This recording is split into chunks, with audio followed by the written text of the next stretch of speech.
Yes my friends, Ameersha here.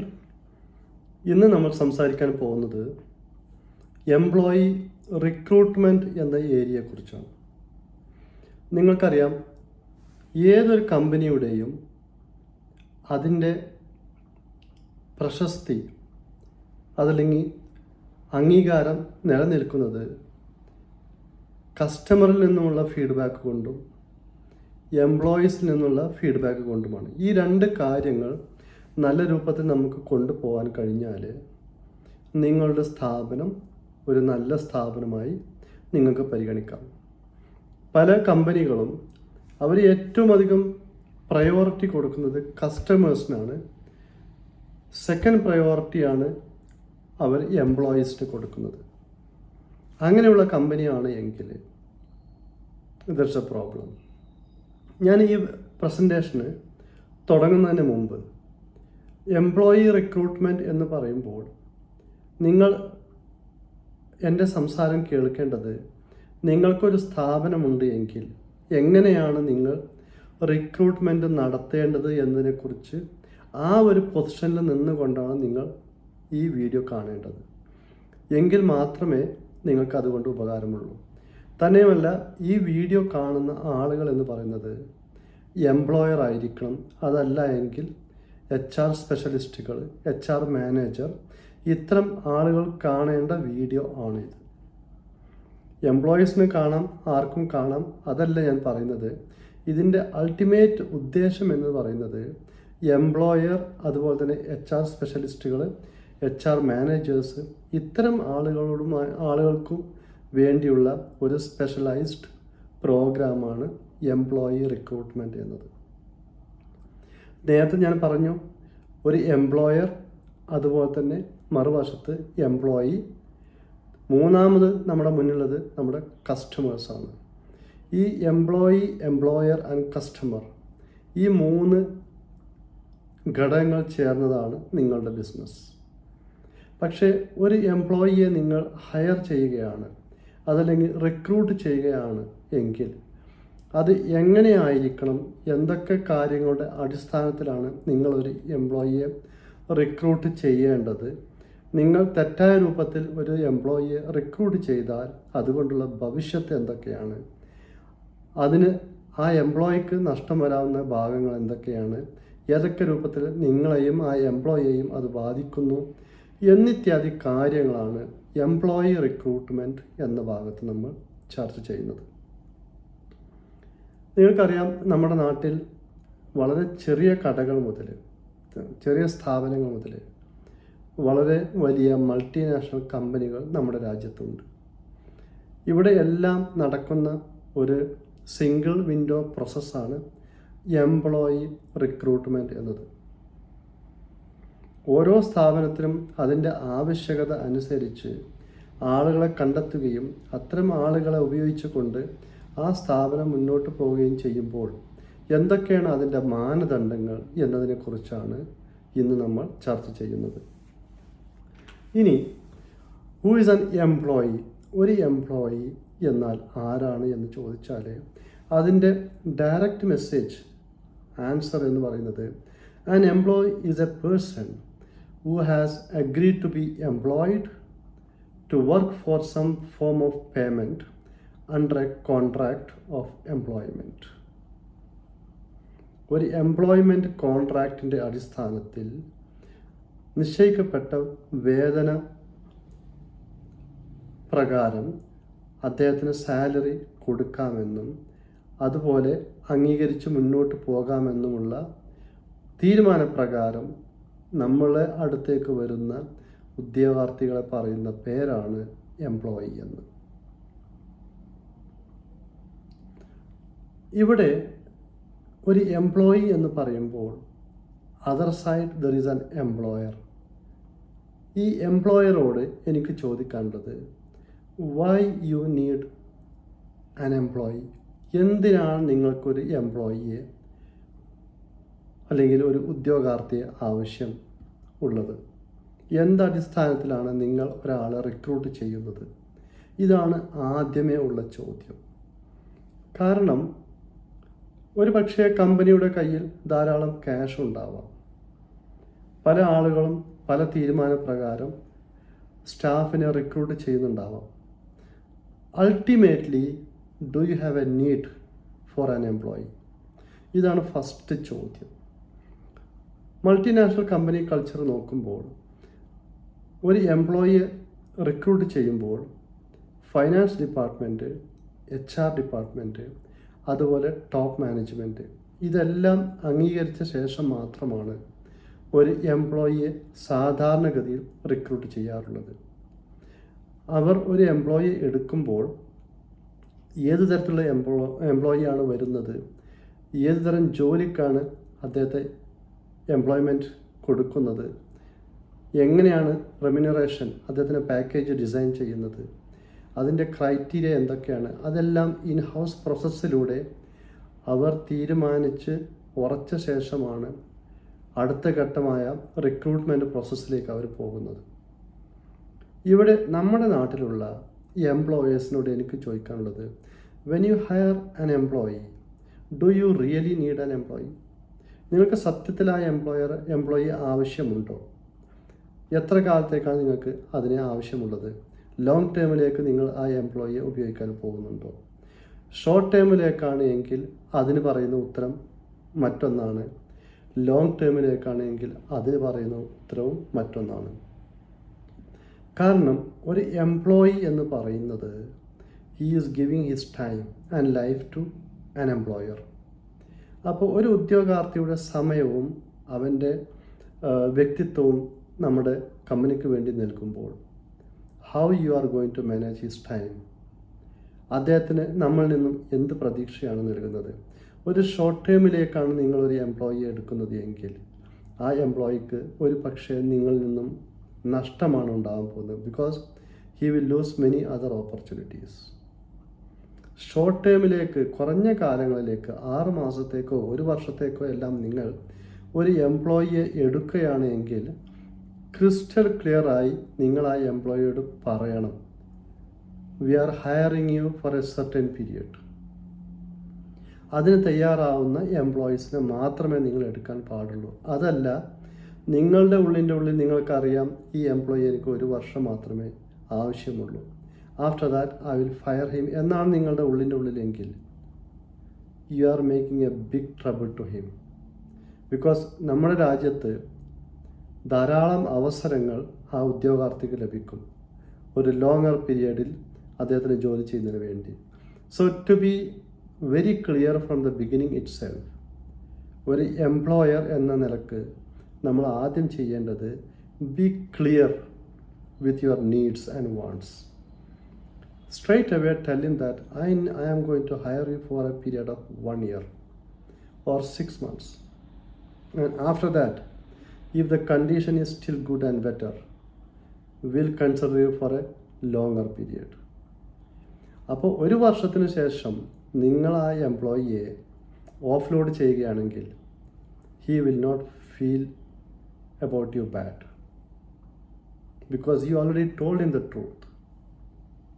അതല്ല എങ്കിൽ you might have paid very good salary for him and you might be a very good friend of him, you'll be a very good employer in front of him, but on a sudden moment he is getting away from the ship. That will be embarrassing.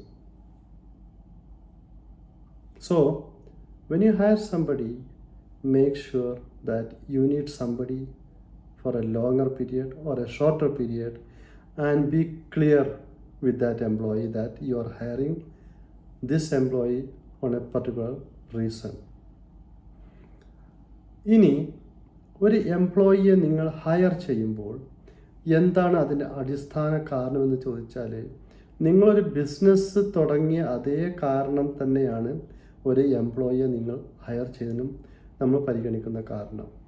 നിങ്ങളുടെ business ഒരു മാർക്കറ്റിനെ represent ചെയ്യുന്നുണ്ട്.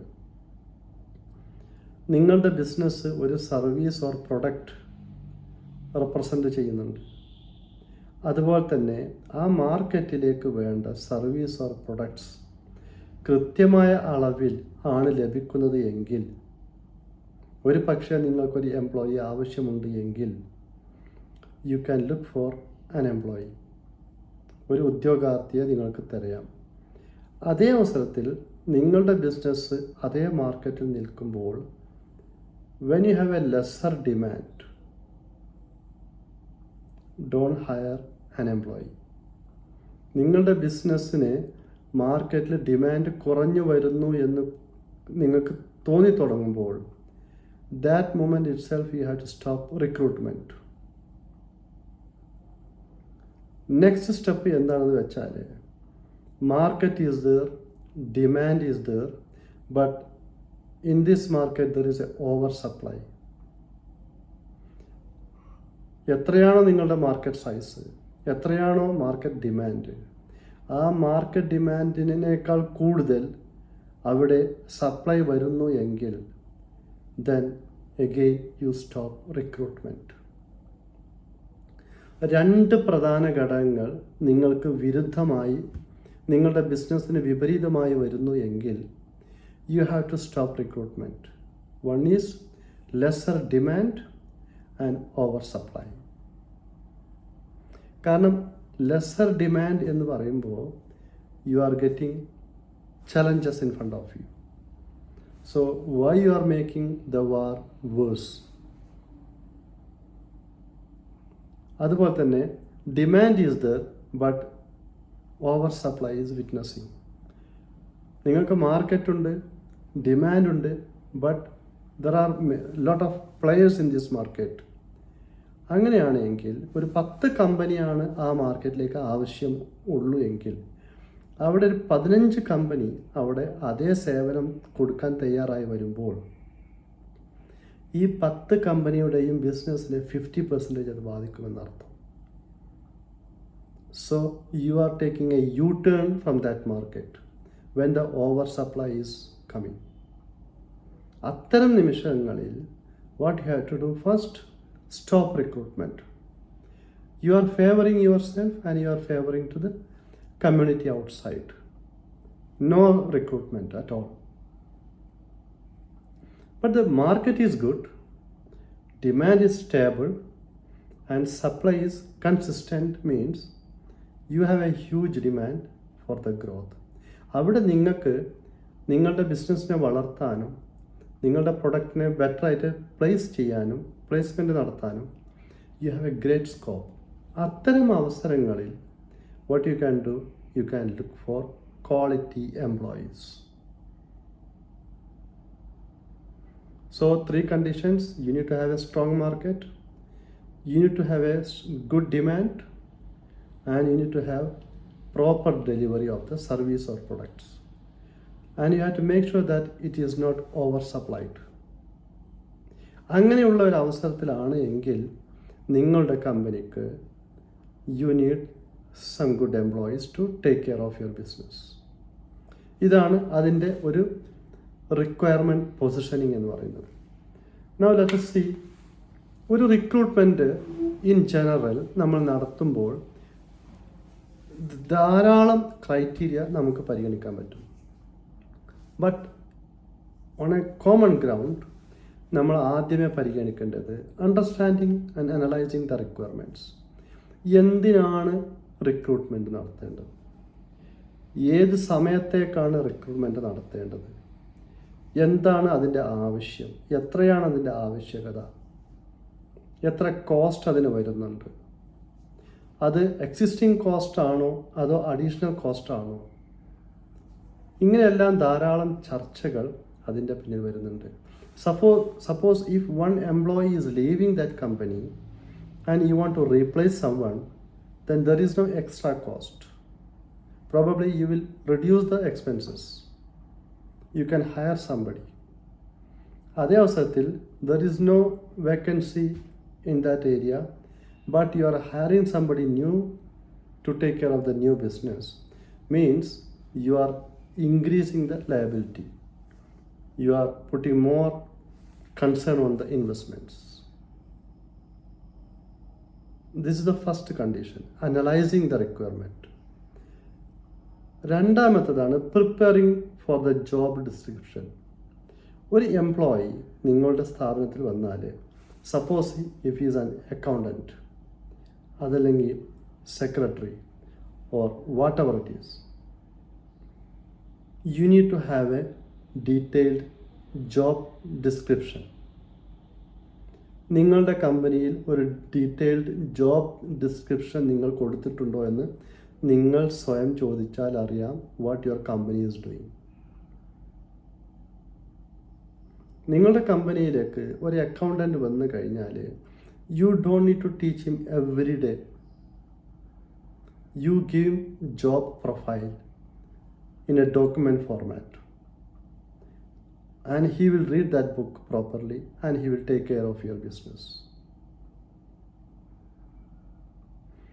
ഏത് പൊസിഷനിലേക്കാണ് നിങ്ങൾ ആളെ വരുന്നത്, അത്തരം ഏത് മാനേജറിയൽ പൊസിഷൻ ആവട്ടെ, senior manager, junior manager, line manager, എങ്ങനെയാണെങ്കിൽ പോലും for each and every job it has a description, job profile. അത് ഉണ്ടാക്കി വെക്കണം. നിങ്ങൾക്ക് നിങ്ങളുടെ കമ്പനിയെ വളരണമെന്നും താല്പര്യമുണ്ട് എങ്കിൽ നിങ്ങളുടെ HR ഡിപ്പാർട്ട്മെൻറ്റിൽ അല്ലെങ്കിൽ ഹ്യൂമൻ റിസോഴ്സസ് ഡിപ്പാർട്ട്മെൻറ്റിൽ ഓരോ ഉദ്യോഗാർത്ഥികൾക്കും ഉണ്ടായിരിക്കേണ്ട ജോബ് ഡിസ്ക്രിപ്ഷൻ റെഡിയാക്കി ഒരു മാനുവൽ ഫോർമാറ്റിൽ നിങ്ങൾ വെച്ചിട്ടുണ്ടാകണം. Then the job is done. Otherwise every day that employee will come to you and you will be answering for his all questions.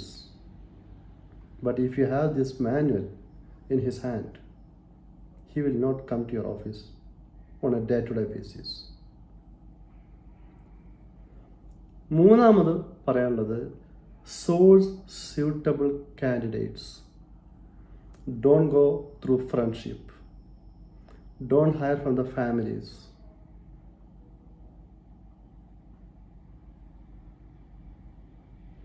Don't give any mercy to anyone, because you are giving opportunity for a person in your company, and your company is very expensive.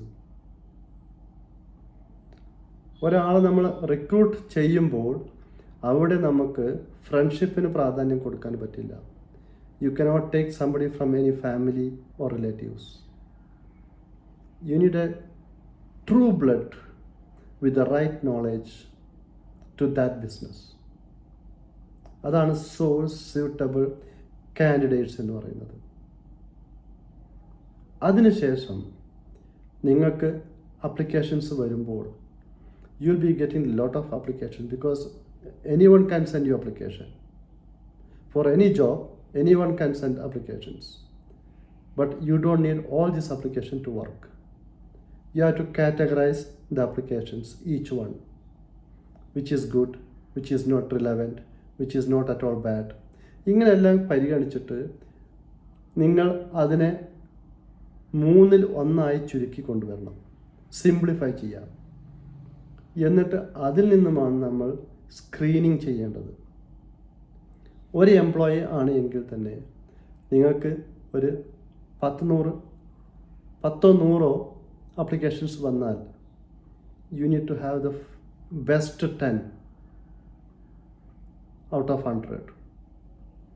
ആ 10 CVs applications നിങ്ങൾ കയ്യിലുണ്ട് എങ്കിൽ ആ 10 CVയും വെച്ചിട്ടാണ് പിന്നെ management മുമ്പിൽ നമ്മൾ present ചെയ്യുക. I have 10 CVs, qualified CVs. അതിൽ നിന്നും ഒരു ബെസ്റ്റ് ഓഫ് ബെസ്റ്റ് കാൻഡിഡേറ്റിനെ നമുക്ക് പിക്ക് ചെയ്യാൻ പറ്റണം. And it is better to have a discussion with the management, including finance department, if it is possible. അതിൽ നിന്ന് നമ്മൾ എടുക്കുമ്പോൾ you have to choose the best of best with the talent. അവൻ്റെ സൗന്ദര്യമോ അവൻ്റെ വാക്ചാതുര്യമോ നോക്കിയിട്ടല്ല, what talent he has to that business. നിങ്ങൾ സെയിൽസ്മാനെ എടുക്കുകയാണെങ്കിൽ to that sales team what he can contribute, അത് തിരിച്ചറിയാനുള്ള കഴിവ് നിങ്ങൾക്കുണ്ടായിരിക്കണം. അങ്ങനെ ബെസ്റ്റ് ഓഫ് ബെസ്റ്റ് ടാലൻ്റ് ആയിട്ടുള്ള എംപ്ലോയീസിനെ നിങ്ങൾക്ക് കണ്ടെത്താൻ കഴിഞ്ഞാൽ you have the best employee in the market in your hand. hiring an ideal employee എന്ന് പറയുമ്പോൾ it's not a easy job. Ideal means you need to have the proper screening process. You need to screen it properly to get the proper talented personality in hand.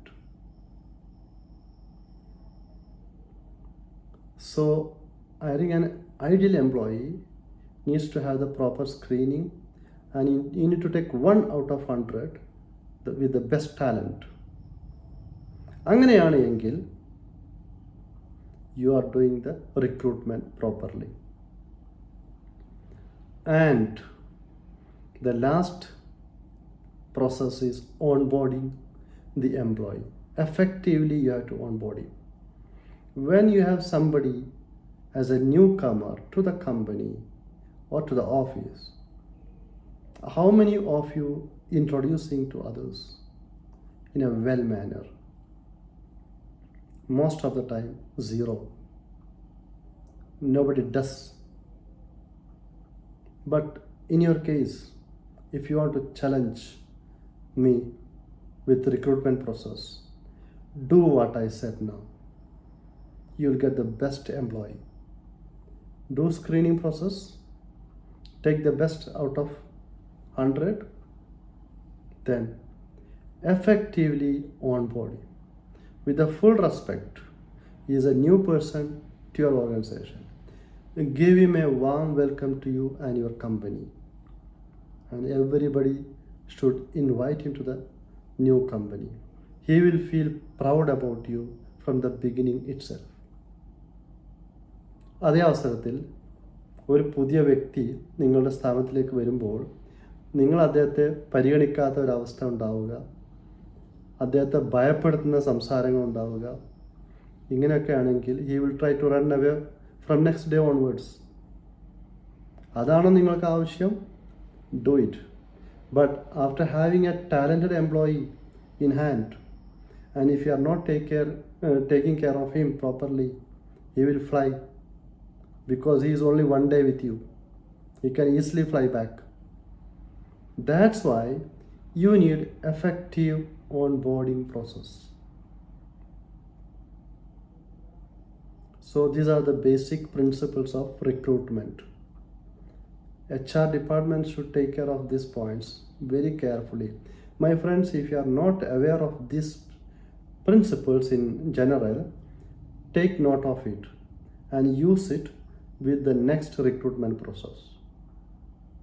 You will see big difference with his behavior and with his performance. That's the beauty of effective onboarding. Now, ഒരു എംപ്ലോയിയെ നിങ്ങൾ എടുത്തു കഴിഞ്ഞാൽ, screening എല്ലാം കഴിഞ്ഞു, he got a job in your company. But after that, movement തുടങ്ങുമ്പോൾ you need to have a feel of confidence what you had promised and what is the reality he will witness. നിങ്ങൾ എന്താണോ promise ചെയ്തത് അത് effectively അവന് witness ചെയ്യാൻ കഴിഞ്ഞാൽ he will be very confident that he is in a very good company. But he got a fake offer and internally everything is collapsed, means he will realize what is going on. You will lose the employees. Many employers, they are talking about painful stories of not getting good employees. If you have a good company, you will get good employees. Being good yourself is not good enough for others. ഞാൻ നന്നായത് കൊണ്ട് എൻ്റെ company നന്നാവണമെന്നില്ല. But ഞാൻ നന്നാവുന്നതോടുകൂടി എൻ്റെ കമ്പനീൻ്റെ ഉള്ളിൽ ആ ഒരു culture ഉണ്ടായിരിക്കണം. Then it is good for others. Onboarding പ്രോസസ്സിന് ശേഷം എംപ്ലോയീസിന് കോൺഫിഡൻസ് വരണം എങ്കിൽ they have to smell the culture inside. Good internal management എന്നാണ് അതിന് പറയുന്ന പേര്. When you have good internal management, എന്ന് പറയുമ്പോൾ ഇന്ന് നമ്മൾ പഠിക്കുന്ന ബിസിനസ് സൈക്കോളജിയും മാനേജ്മെൻറ്റ് സൈക്കോളജിയും വർഷങ്ങളായിട്ട് നമ്മൾ കണ്ടുകൊണ്ടിരിക്കുന്ന സൈക്കോളജി തമ്മിൽ ആനയും അണ്ണാനും തമ്മിലുള്ള വ്യത്യാസമുണ്ട്.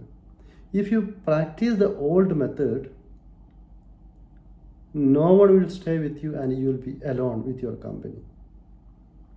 But if you motivate yourself, if you bring changes in you and in your company, you will find a lot of people around you. They'll put efforts to grow your company. So that's the beauty of good internal management. നമുക്കറിയാം, പല കമ്പനികളും നമ്മൾ അവർക്ക് പറയുന്നത് don't take complaints from the employees and don't give chances to them from your part as well to make complaints against you. Rather, you have some good relationship with those employees. They are coming in the morning and they are going after 5 o'clock or after duty time. ഇതേ പ്രോസസ്സാണ് നിങ്ങളുടെ company നടക്കുന്നതെങ്കിൽ there is nothing new in his life. He is having a job, he is getting paid for that, he is delivering his job, but on top of it there is no harmony. But there is a sandwich type methodology in HR management, that you keep some extra promise of relationship, good management. You carry your employees sometimes to a restaurant. You have lunch or dinner together. You have some parties together. You try to travel together. When you come back, do your job back. That time, boss will be boss, senior officer will be senior officer, junior officer will be junior officer, all subordinate will be subordinates. Everything will be perfect if you follow harmony inside. But if you start showing your muscles in front of the employees, they will also try to put some muscles in front of you. So there is a chance for tug of war for no reason. ഇങ്ങനെ വരുമ്പോഴാണ് culture, internal കൾച്ചറിൽ toxic elements വരുന്നത്. ഈ toxic elements ഉള്ള കമ്പനികളെ നന്നാക്കി എടുക്കുക എന്ന് പറഞ്ഞത് it's almost impossible. HR management വിഷയത്തിലും സെയിൽസ് ആൻഡ് മാർക്കറ്റിംഗ് വിഷയത്തിലും കമ്പനി മാനേജ്മെൻറ്റ് വിഷയത്തിലും if the company is polluted and toxic inside, it's a dying company. That's the meaning. And there is no hope also inside, because the people around is totally bad. That's why the bad culture is forming inside any companies. But other way around, look at the company inside, they have good internal management, means it's very easy to run the show. Sweet management, sweet HR department, sweet financial department. They are getting everything and they are giving as much as possible to the employees.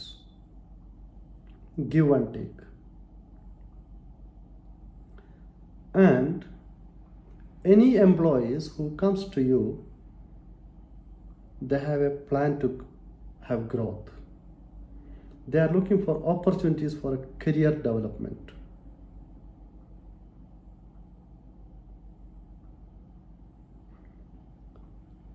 ഒരു finance ഡിപ്പാർട്ട്മെൻറ്റിൽ വരുന്ന accountant, he wants to become a senior accountant after some time, and he is getting experience. But let's say you are not giving him any opportunities, but you are giving very good salary. But that employee, unfortunately, he needs good package as well as good positions. What will be his decisions? He will look for an alternate option with the same conditions which you are providing. he will try to relocate. So നിങ്ങളുടെ സ്ഥാപനത്തിൽ ഓരോ എംപ്ലോയീസിനും ഒരു ladder system നിങ്ങൾ create ചെയ്യണം. I don't know how much big your company is. പക്ഷേ നിങ്ങളുടെ company വളരണമെങ്കിൽ you can still make a ladder in front of you that when the company grows, I will have so and so positions, and they can get offers to that positions. So it's everything very simple. Don't take it very hard. നിങ്ങൾ professionally ഇതെല്ലാം നിങ്ങൾ manage ചെയ്യുകയാണെങ്കിൽ it's a very simple process. You can have career ladder, first year, second year, or every 1 year or second year you can have an evaluation process on employees. How many people you guys knows employee evaluation or appraisal? Most of the companies, they never heard of it. To evaluate an employee, you need good internal management. Otherwise they will tell you, I don't have time to sit in front of you for evaluation. I'm here only for my salary. If you want to give me that, it's okay. Otherwise I will leave this company tomorrow, because they have plenty of opportunities outside. So systematic growth plan നിങ്ങൾക്ക് ഉണ്ട് എങ്കിൽ then you can evaluate employee every year. You can tell him honestly that you are so and so great personality in this company, but you have still some area of growth that you can correct yourself and be somebody next year.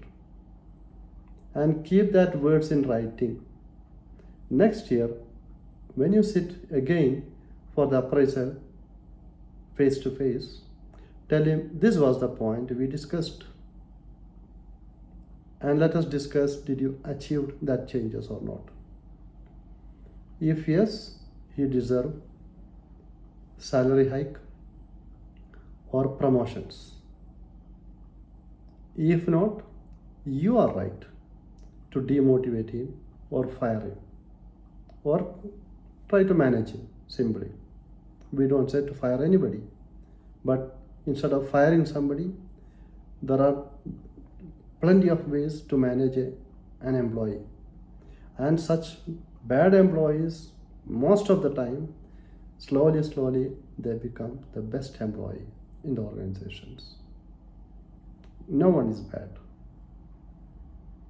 But when you have a great heart to afford a person and to take out the cream of talent, you can get the best use of him. അതുപോലെ തന്നെ എംപ്ലോയിക്ക് position കഴിഞ്ഞാൽ മറ്റൊരാവശ്യമാണ്, you need to have a work life balance. What is work life balance എന്ന് പറഞ്ഞാൽ, നിങ്ങളുടെ മുന്നിൽ അവനൊരു employee ആണ് എന്ന് പറയുമ്പോൾ തന്നെ behind the scene there is a family belongs to him. Are you aware of it?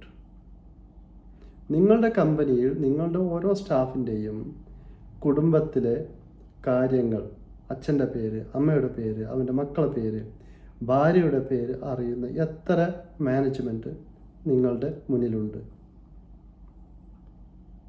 But I have witnessed in multinational companies, the GM knows each and every baby of those employees. They call him with his name. ആ സ്ഥാപനത്തിൽ work ചെയ്യുന്ന ഓരോ എംപ്ലോയിയുടെ കുട്ടികളുടെ പേര് വ്യക്തമായി പറയുകയും വിളിക്കുകയും ചെയ്യുന്ന ജനറൽ മാനേജേഴ്സിനെ ഞാൻ കണ്ടിട്ടുണ്ട്. Relationship. This is called relationship. That is a sign of good internal management. ഈ വർക്ക് ലൈഫ് ബാലൻസ് എന്ന് പറയുന്നത്, sometimes we have noticed that some employees, they work for long hours, but you have to set a condition that if my company hours are 9 to 5, it is 9 to 5. If someone is working from 9 to 9, then there's a problem either with your company or with that employee. You have to troubleshoot it. If it is your company is having that problem, you have to manage, because you are consuming his extra time, which is supposed to be his family time. Don't take it.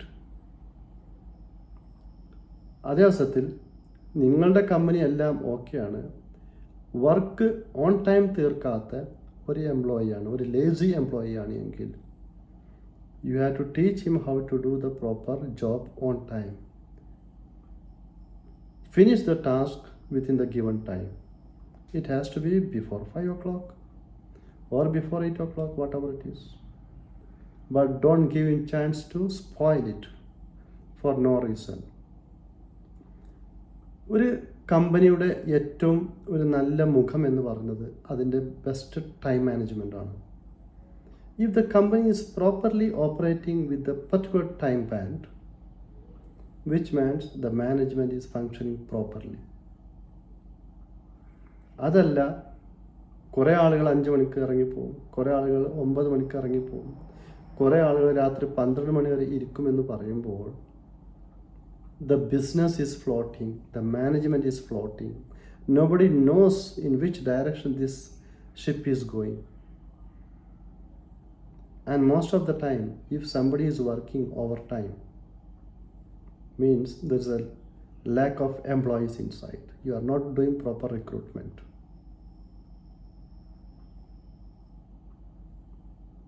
This is totally bad and unacceptable from any management. നമ്മൾ HR ഡിപ്പാർട്ട്മെൻറ്റുമായി സംസാരിക്കുമ്പോൾ work life management വിഷയം വരുമ്പോൾ we take feedback from employees also, and we have good enough voice enough to communicate with the management.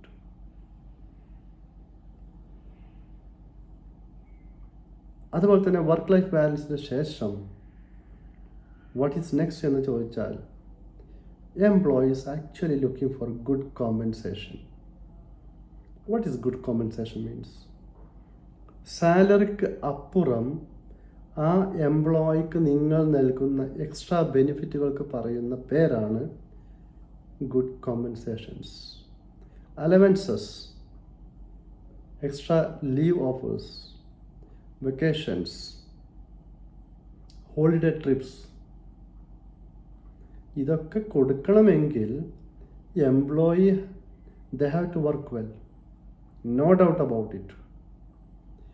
ഇതെല്ലാം കൊടുക്കാൻ പറ്റുന്ന ഒരു employee backup ഉണ്ട് എങ്കിൽ, and if that employee really deserve it, give him good compensation.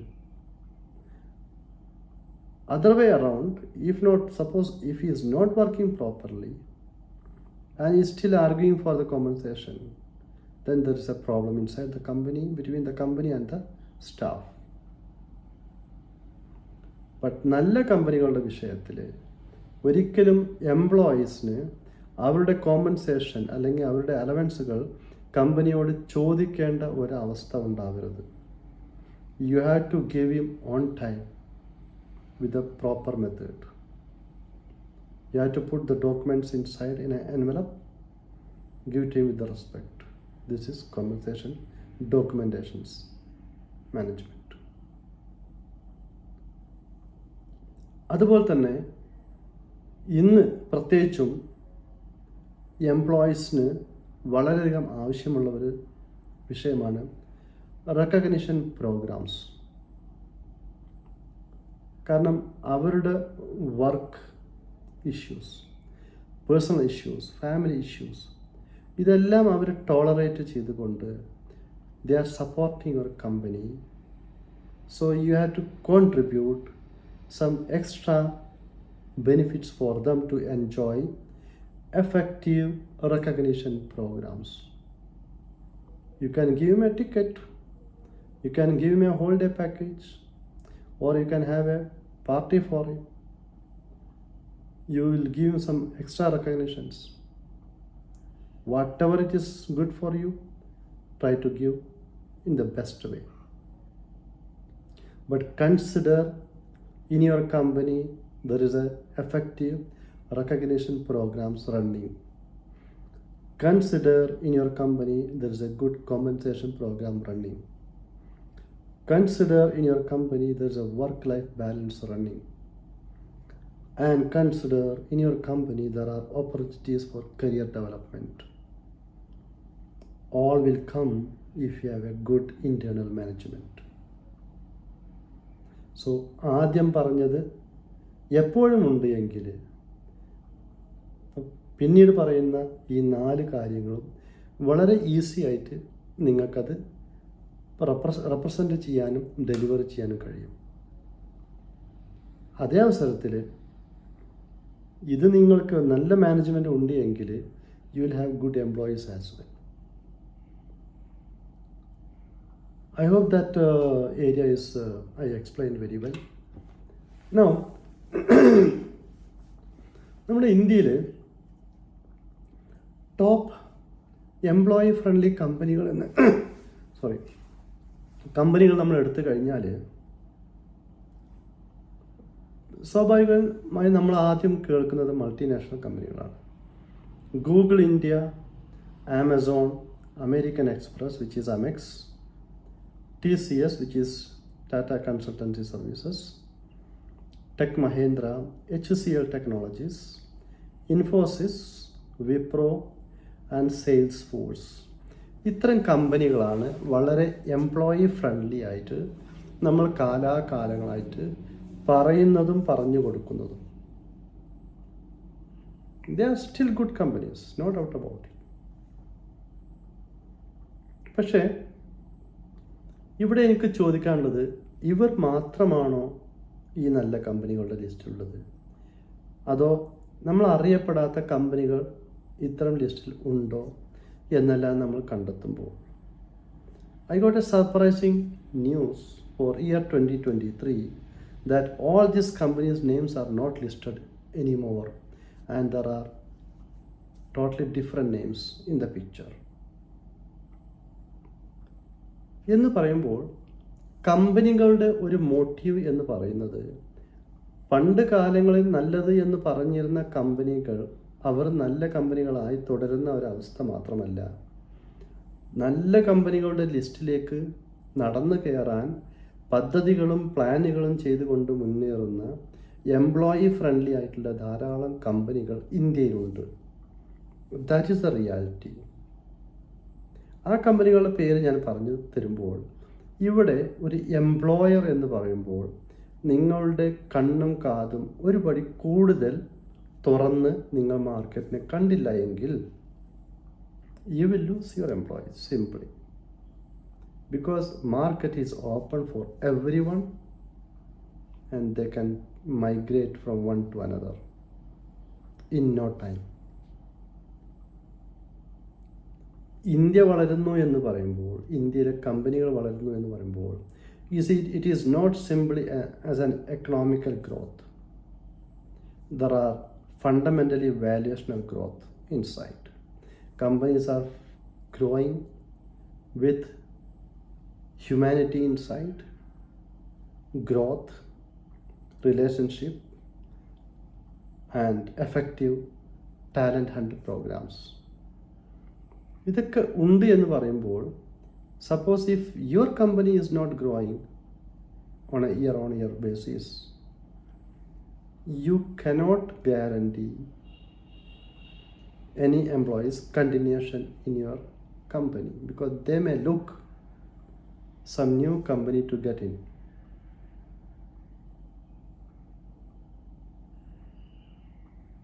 This is one of the problem actually we are facing in this market. ഇന്ത്യയിലെ നല്ല നല്ല കമ്പനികൾ വളർന്നു വരുമ്പോൾ നല്ല കമ്പനികളിലേക്ക് നമ്മൾ ഏകദേശം നല്ല കമ്പനികൾ എന്ന് പറയുന്ന കമ്പനിയിൽ നിന്നും ഒരു സ്റ്റാഫ് മൈഗ്രേഷന് വളരെയധികം സാധ്യത കൂടുതലാണ്. So when you invest money for employee management, you have to critically analyse things very well and you have to do proper measurement on each and every step then you have to manage rewards and recognitions on time to the employees. ഇങ്ങനെ നിങ്ങൾ ചെയ്തുള്ള ഗുണം എന്താണെന്ന് വെച്ചാൽ you don't need any HR trainer in your company at all. You don't need to conduct frequent trainings between the management and the employees. Mostly you don't need actually.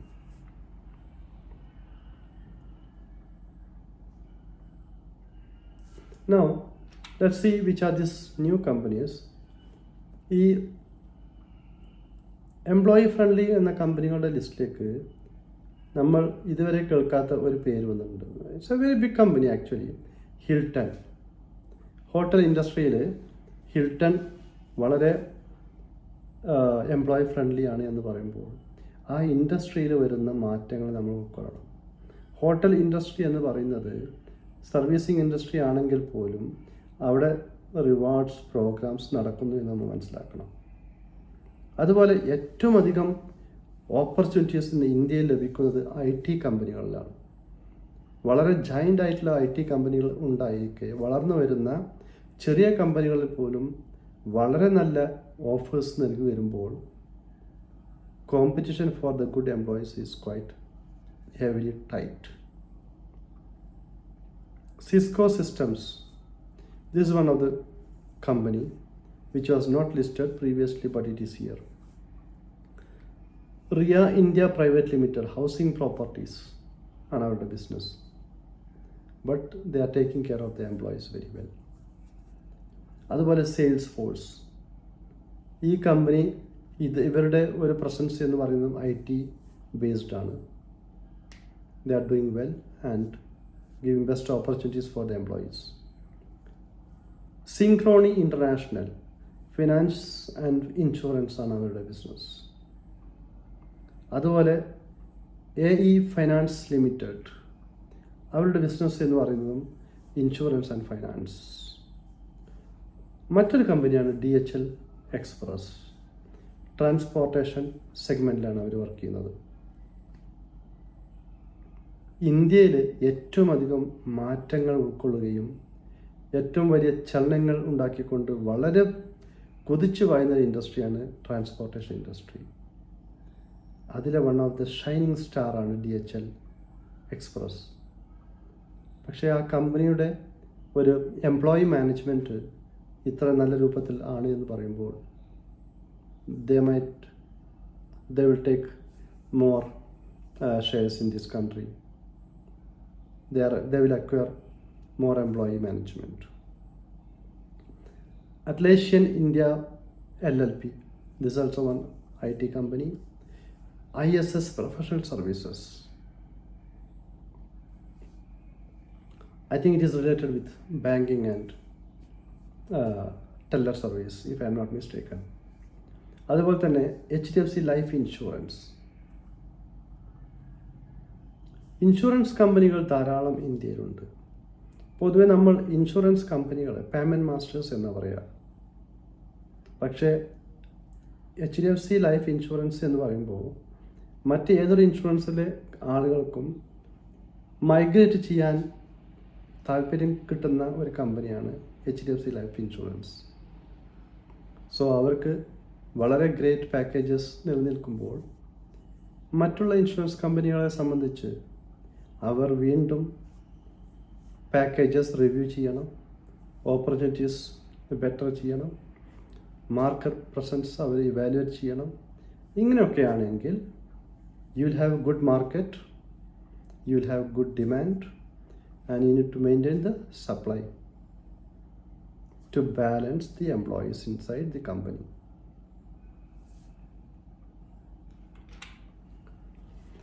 So ഇത്രയും കാര്യങ്ങളാണ് റിക്രൂട്ട്മെൻറ്റുമായി ബന്ധപ്പെട്ട് നമുക്ക് ഈ വീഡിയോയിൽ ചർച്ച ചെയ്യാനുണ്ടായത്. Simply it's not a simple process of recruitment, but നമ്മൾ ഈ വിഷയം വളരെ ഓതൻറ്റിക്കായിട്ട് ഒരു ഇൻ്റർനാഷണൽ പെർസെപ്ഷനിൽ എങ്ങനെയാണ് മൾട്ടിനാഷണൽ കമ്പനികൾ വർക്ക് ചെയ്യുന്നത്, അത്തരം മൾട്ടിനാഷണൽ കമ്പനികളുടെ ഒരു പ്രസൻസിലേക്ക് വളർന്നു വരുന്ന കേരളത്തിലെയും ഇന്ത്യയിലെയും കമ്പനികൾക്ക് മുന്നേറണമെങ്കിൽ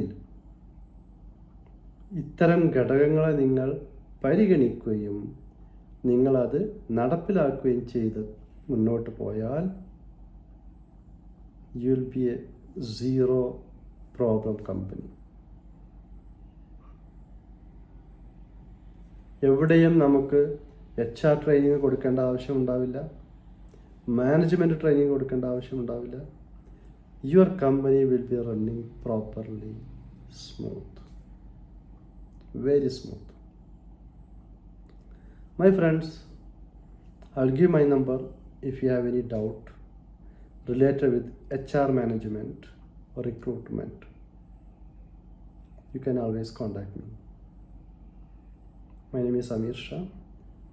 I will come again with another interesting video. Thank you very much.